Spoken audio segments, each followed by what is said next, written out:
Even though the world of Subnautica is vast and expansive, there are still some creatures that never managed to get in. Whether that was due to budget or simply time, some designs that were originally created for the first game simply never managed to see the light of day. Well, luckily, with Below Zero coming around, some of those creatures can now finally be implemented and we can see what they actually look like. And well, the topic of today's video will be one creature like that. That's right, today we're going to be talking about the Rock Punchers. I'll be telling you everything we know about these creatures, where in the world of Below Zero you can find them, what they look like, what they behave like, and any other interesting points of trivia that I'm able to dig up. Now of course, just as with all of the other lore videos, this video will contain spoilers from the world and story of Below Zero, so if you don't want to have any of that spoiled and you haven't had the chance to play the game yet, I would strongly recommend clicking off the video and coming back to it later. Now with that out of the way, put on some boxing gloves, get ready to become a punching bag, and let's go. Now to start us off, the Rock Puncher is a medium-sized to large defensive species that can be found in Subnautica Below Zero, currently mostly residing in the deep Arctic biome and the thermal spires. Looking at it from the outside, we can see that it is very colorful with a bulky lobster-like body, dominated by two muscular claws at the front, each of which ends with a small knob covered in spikes that the creature uses to, well, punch, as its name suggests. A smaller head with two pairs of eyes, where the upper pair is distinctly bigger than the lower one, and a circular mouth with a set of mandibles on each side, helping it process food and move it down towards its throat. Its head then flows through a series of spikes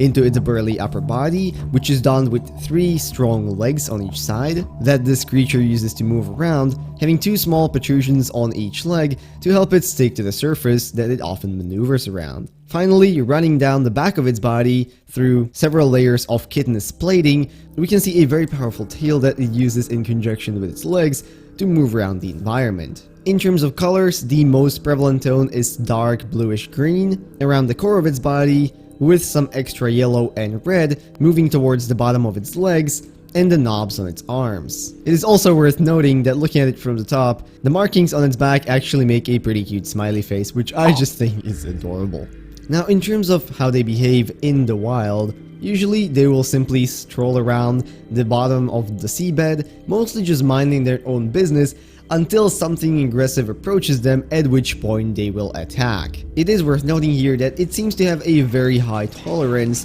to how close you can get to it before it actually starts attacking, probably because it doesn't really see the player as a real threat. See, even though it is relatively small sized compared to some of the colossal beings we can see in Subnautica, because of its incredibly tough exoskeleton and its very tough defensive abilities, which we will cover in a second, this creature is much less vulnerable to smaller animals and predators in around the bone shark size, and is mostly simply targeted by predators that would fit into the Leviathan class. Now if, however, you still make the mistake of coming close to them, they will not hesitate to attack you with its powerful arms, which according to the PDA can literally thrust forward, quoting, at close to the speed of sound to break rock and bone alike. And let me tell you, especially looking at how tough and thick those arms are, you would not want to get hit by one of those. Now, effectively speaking, that is all of the information that we are outright given about the Rock Punchers by the game,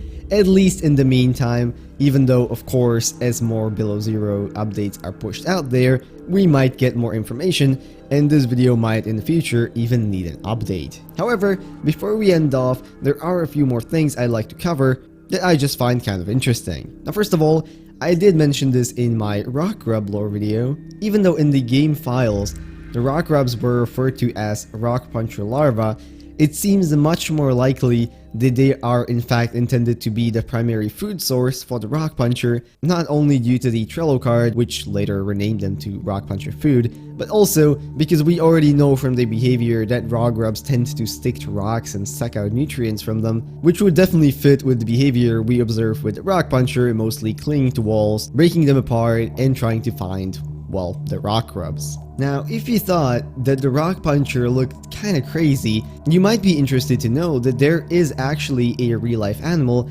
which is very similar to it. I mean, not in the fact that it is taller than a human male would be, but in the fact that it does actually, in some species, have these calcified clubs that it can use to strike something with pretty formidable strength, that being the mantis shrimp, which was most likely an inspiration for this in-game creature. And finally, and I think this is a really interesting one, very recently we talked about whether it is possible that some creatures, besides the ghost leviathans, some much bigger creatures, could be surviving in the void out there. And even though the rock puncher obviously isn't bigger than a ghost leviathan, I could definitely see some members of this species, or maybe a slightly different species, surviving in the void, considering it could simply cling to the outer walls of the crater and presumably any other volcano that is on the planet. And because of its body structure and the chitinous plating, it might even be able to survive some very high pressures that it would encounter down there in the depths. But of course,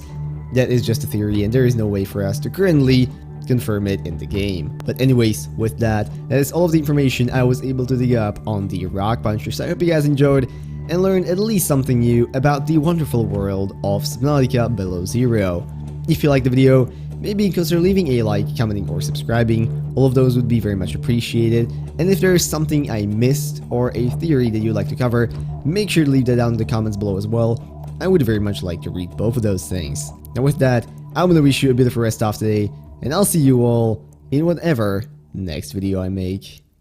Bye bye.